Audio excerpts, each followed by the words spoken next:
ജനപ്രിയ സിനിമകളുടെ ശില്പി സംവിധായകൻ ഷാഫി അന്തരിച്ചു. ജനപ്രിയ സിനിമകളിലൂടെ മലയാളിക്ക് പ്രിയങ്കരനായ സംവിധായകൻ ഷാഫി അന്തരിച്ചു.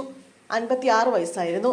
തലച്ചോറിലെ രക്തസ്രാവത്തെ തുടർന്ന് കൊച്ചിയിലെ സ്വകാര്യ ആശുപത്രിയിൽ 12:25 അന്ത്യം. ഉദരരോഗത്തിന് ചികിത്സയിലായിരുന്നു.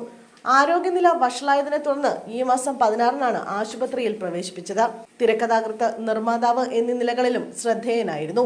ഹാസ്യ ചിത്രങ്ങളിലൂടെ മലയാള സിനിമയിൽ പുതുവഴി വെട്ടിയ സംവിധായകനായിരുന്നു ഷാഫി. 1/4 നൂറ്റാണ്ടോളം നീണ്ട സംവിധാന ജീവിതത്തിൽ 20ഓളം ചിത്രങ്ങൾ, കല്യാണരാമൻ, മായാവി, 2 കൺട്രീസ്, പുലിവാൽ കല്യാണം, ചോക്ലേറ്റ് തുടങ്ങി നിരവധി ഹിറ്റ് ചിത്രങ്ങൾ, 18 ചിത്രങ്ങൾ സംവിധാനം ചെയ്തു. ദില്ലിവാല രാജകുമാരൻ എന്ന സിനിമയിൽ അസിസ്റ്റന്റ് ഡയറക്ടറായാണ് സിനിമാ ജീവിതം തുടങ്ങിയത്. തുടർന്ന് റാഫി മെക്കാർട്ടിൻ ചിത്രങ്ങളിലും അമ്മാവനായ സംവിധായകൻ സിദ്ദിഖിന്റെ സിനിമകളിലും പ്രവർത്തിച്ചു. 2001 ജയറാം നായകനായ വൺമാൻ ഷോ എന്ന സിനിമയിലൂടെ സ്വതന്ത്ര സംവിധായകനായി. വൺമാൻ ഷോയ്ക്ക് ശേഷം പുറത്തിറങ്ങിയ കല്യാണരാമൻ, പുലിവാൽ കല്യാണം, തൊമ്മനും മക്കളും, മായാവി, ചോക്ലേറ്റ്, ലോലിപോപ്പ്, ചട്ടമ്പിനാട്, 2 കൺട്രീസ് എന്നിവയെല്ലാം തന്നെ ഹിറ്റ് ചാർട്ടുകളിൽ ഇടം നേടി. 2007 പുറത്തിറങ്ങിയ മായാവി മലയാള സിനിമയിലെ തകർപ്പൻ ബോക്സ് ഓഫീസ് വിജയം നേടി.